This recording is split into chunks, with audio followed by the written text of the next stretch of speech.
मुक्तिनाथ दर्शन गरियो। अब सजिलो पेमेन्ट ट्राभल एन्ड टुर। कोही साथीहरू आउनु छ भने सम्पर्क गर्नु होला। हामी पनि मजाले इभी गाडीमा आएर घुमिफिरी गरेर जान लाग्यो। अब चार्ज प्रशस्तै पाउँछ, जहाँ पनि जुन ठाउँमा पनि तपाईँलाई चार्जहरू एभाइलेबल हुँदो रहेछ। हामी पनि बुझ्नै भनेर आएको। मजाले इभी गाडी आउँछ, 10 सिटर, 15 सिटर, 18 सिटर। यो चाहिँ 18 सिटर हो। अनि मजाले घुम्यो। आज म दर्शन गरेर फर्क्यौँ। यो चाहिँ पार्किङ हो मुक्तिनाथको। यहाँ पार्किङ गर्ने ठाउँ। मजाले हाम्रो कम्पनीको गाडी 2-4वटा आएको छन् आज।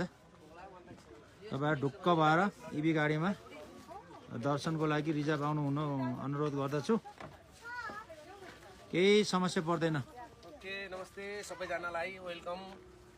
मुक्तिनाथ कस्तो लाग्यो? यो कतिको सजिलो हुँदो रहेछ इभी गाडीमा? एकदम राम्रो हुँदो रहेछ, एकदम राम्रो हुँदो रहेछ। यो चाहिँ गाडी त धेरै राम्रो मुक्तिनाथ आउनको लागि चाहिँ। कति 15 सिटरको है? 15 सिटर हो, 18 जनासम्म अटिन्छ। नेसनलको पनि भनौँ न त्यहाँ भने। यो पनि हाम्रो गाडी है। मजाले मुक्तिनाथको लागि चाहिँ मजाले आउन सकिन्छ।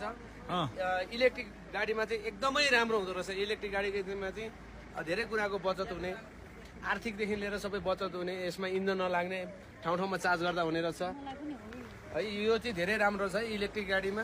मुक्तिनाथ दर्शनको लागि चाहिँ हाम्रो सजिलो ह्युमन टुर्स एन्ड ट्राभल्सबाट चाहिँ सधैँ आउन सक्नुहुनेछ हजुरहरू।